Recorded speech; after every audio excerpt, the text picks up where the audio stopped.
Leitura da Palavra de Deus. Segundo o livro de Macabeus, capítulo 15, versículo 1 ao 39. Blasfêmias, derrota e morte de Nicanor. Nicanor soube que os homens de Judas estavam na Samaria. Então planejou atacá-los de modo seguro e no dia do repouso. Alguns judeus que estavam sendo forçados a acompanhá-lo disseram: "Não os mate de maneira tão bárbara e selvagem. Respeite esse dia que foi honrado com o nome de dia santo por aquele que olha por todas as coisas." Mas o bandido perguntou se existe alguém poderoso no céu que tenha determinado celebrar o dia de sábado. Eles responderam sem vacilar: "Sim, é o Senhor vivo, o soberano do céu. Ele mandou celebrar o dia do sábado." O outro continuou: "Eu sou o soberano da terra e ordeno pegar as armas e defender os interesses do rei." Apesar de tudo, ele não conseguiu levar seu projeto maligno até o fim. Nicanor, cheio de arrogância, pretendia fazer um troféu coletivo com as coisas que tomaria dos homens de Judas. Enquanto isso, o Macabeu não perdia a confiança, esperando receber do Senhor o socorro. Procurou animar seus companheiros para que não tivessem medo do ataque dos pagãos, mas que lembrassem dos auxílios que o céu lhes tinha concedido, e esperassem também agora a vitória que o Todo-Poderoso lhes concederia. Em seguida, animou-os com textos da lei dos profetas, e recordando também as lutas pelas quais já tinham passado, tornou-os ainda mais entusiasmados. Depois de os animar, deu-lhes instruções, chamando a atenção deles para a falta da palavra dos pagãos que tinham violado os acordos. Tendo armado cada um dos seus soldados, não tanto com a segurança oferecida pelos escudos e lanças, mas principalmente com a força das boas palavras, Judas ainda lhes contou um sonho digno de fé, uma espécie de visão que muito alegrou. No sonho ele viu o seguinte: Onias, o antigo sumo sacerdote e homem correto e bom, respeitoso no encontro com as pessoas, manso no comportamento, precavido e delicado no falar, e bem educado desde criança em todo o seu comportamento virtuoso. Esse homem de mãos erguidas rezava em favor de toda a comunidade judaica. Da mesma forma, apareceu outra personagem extraordinária pela sua velhice e dignidade, envolta num clarão de majestade maravilhosa. Então Onias disse: "Este é o amigo de seus irmãos, que está sempre rezando muito pelo povo e pela cidade santa. É Jeremias, o profeta de Deus." Então Jeremias estendeu a mão direita e entregou a Judas uma espada de ouro, dizendo: "Receba a espada santa, dom de Deus. Com ela você destruirá o inimigo." Animados com as palavras de Judas, realmente as belas e capazes de encorajar e encher de valentia o ânimo dos jovens, os judeus resolveram não continuar acampados, mas tomar ousadamente a ofensiva.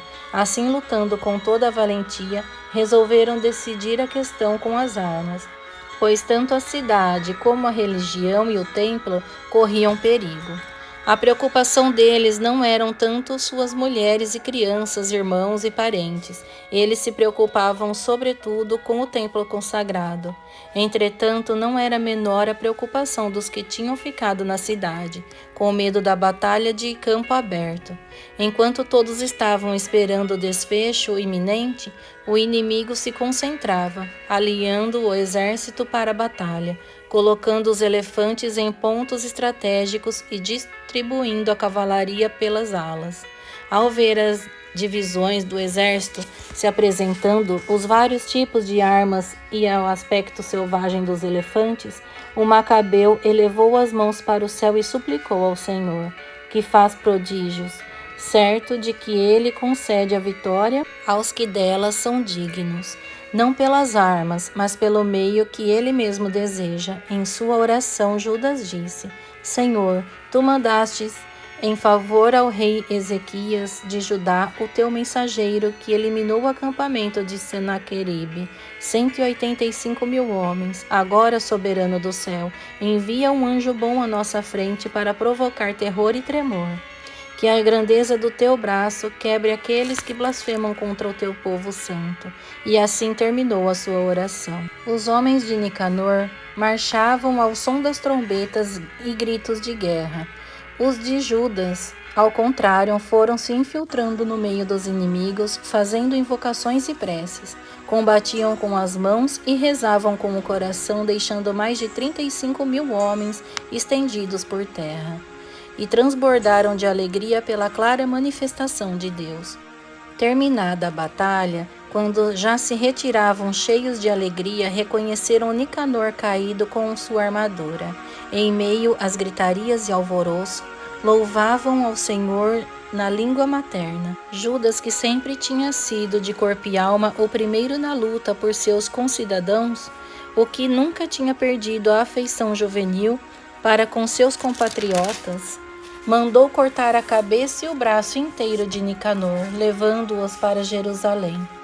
Chegando a Jerusalém, convocou os concidadãos e sacerdotes, e de pé diante do altar mandou chamar os que ocupavam a fortaleza. Então mostrou a cabeça do mundo Nicanor e a mão que o blasfemador tinha erguido com toda arrogância contra a morada santa do Todo-Poderoso. Arrancou a língua do desalmado Nicanor e mandou cortá-la em pedaços para os passarinhos. O braço, símbolo da sua loucura, mandou pendurar na fronte do templo. Todos elevaram os olhos ao céu, louvando o Senhor glorioso e dizendo: Bendito seja aquele que conservou sem comunicação o seu lugar sagrado. Judas mandou pendurar na fortaleza a cabeça de Nicanor, como prova visível e clara da ajuda do Senhor. Então todos decidiram de comum acordo que este dia nunca mais passaria despercebido, mas que seria sempre comemorado no dia 13 do mês 12, em aramaico o mês de Adar, ou seja, na véspera do dia de Mardoqueu. Conclusão: assim terminou a história de Nicanor. A partir deste tempo, a cidade passou a ser governada pelos hebreus.